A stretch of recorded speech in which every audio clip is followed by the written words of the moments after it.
All right. Shalom.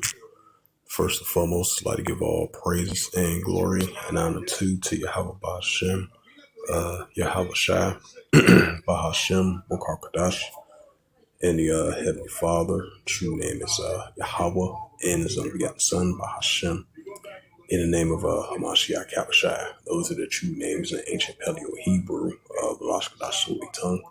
And I say Barakathon to the elders and apostles, Ba'akia, Ma'akwaf, and I say Shalom. And this is a sit-down lesson of the M.O.T.B news updates as of May the 19th, 2026 on this Tuesday night.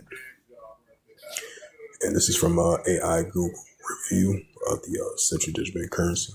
It says the U.S. lawmakers are actively pushing to make on a federal issue central digital currency, right, the ban of it permanent, while an executive order previously halted federal digital dollar development. The U.S., the House of Representatives, is pushing to cement this block within a major housing bill, citing privacy concerns and financial surveillance fears. It says, here are the central digital currency landscapes is shaping globally and domestically. The U.S. state policy.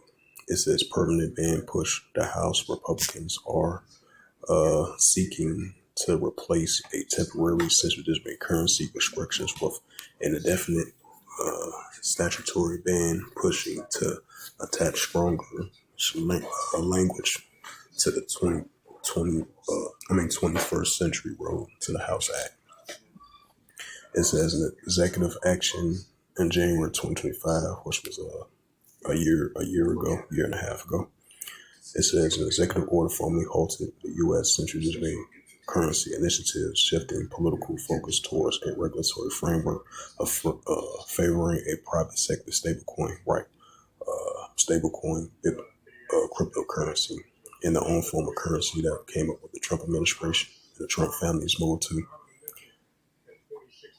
So basically, they use stablecoin project, Argaria, and Bitcoin cryptocurrency as an alternative to replace the central digital currency.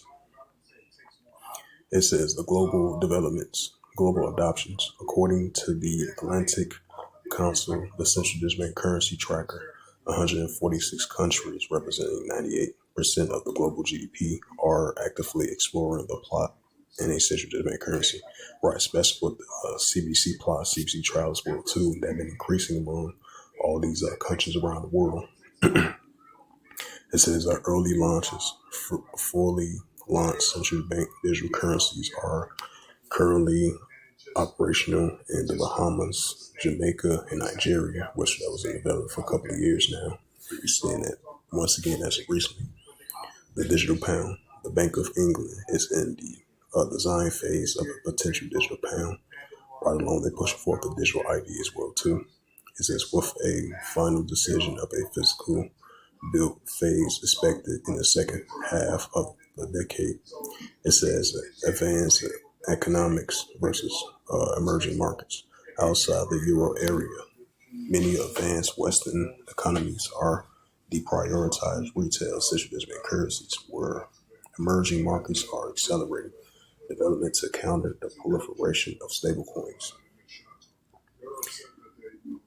So we're definitely seeing everything is being more digital, especially with this digital money, digital dollar, Bitcoin, stablecoin, cryptocurrency. And that's going to lead to the pushing of the M.O.T.B. It says crypto.news 19 hours ago. It says the House Republicans seek an indefinite block of the U.S. central digital currency plans, right, while they chose the private stablecoin, Bitcoin, cryptocurrency, and their own form of currency as well too from the Trump administration as they sign executive orders. And they're going to push forth towards a digital stablecoin. He signed executive orders of that as of last year as well too with the Clarity Act.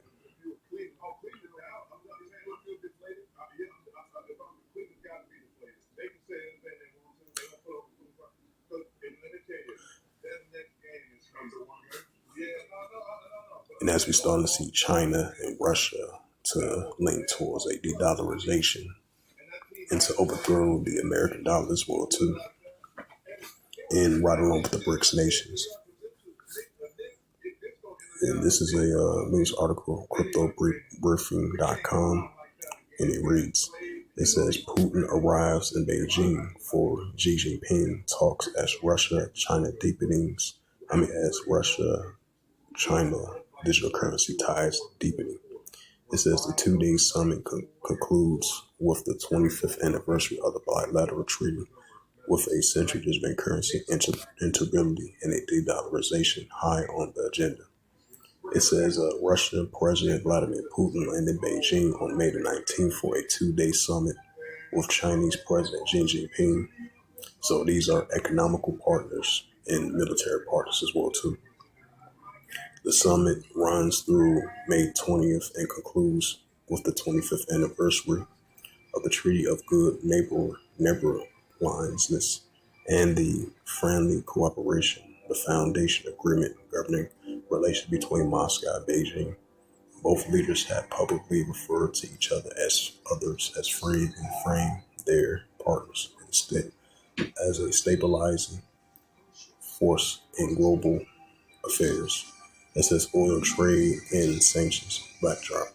Russian oil export China surged 35% in early 2026, cementing China's position as Russia's top trading partner.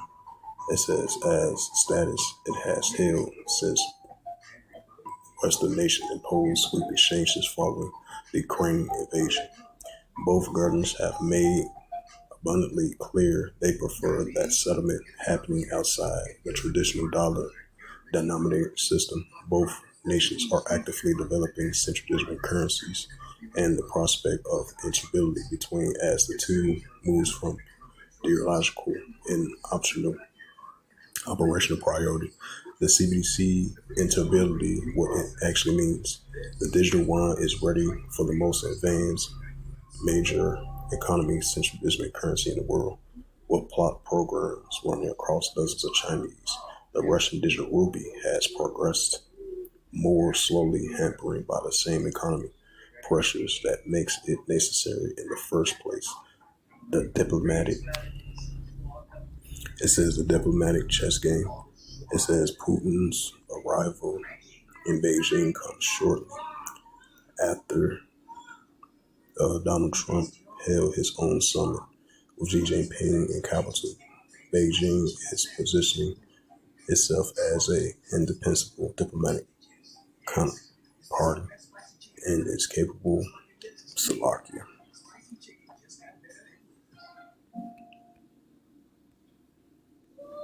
on consecutive weekends.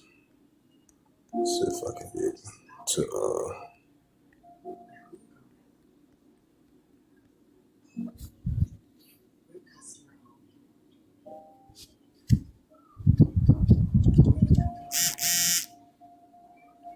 Slovakia.